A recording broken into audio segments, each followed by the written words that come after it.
Песню. Веселую, грустную?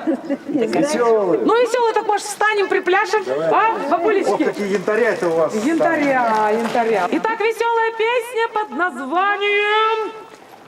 Посеяли девки лен. Посеяли девки лен в ночи, в ночной бичуре, не дойдя 4 километра до конца самой длинной улицы в мире. Ансамбль «Воскресенье». Давайте!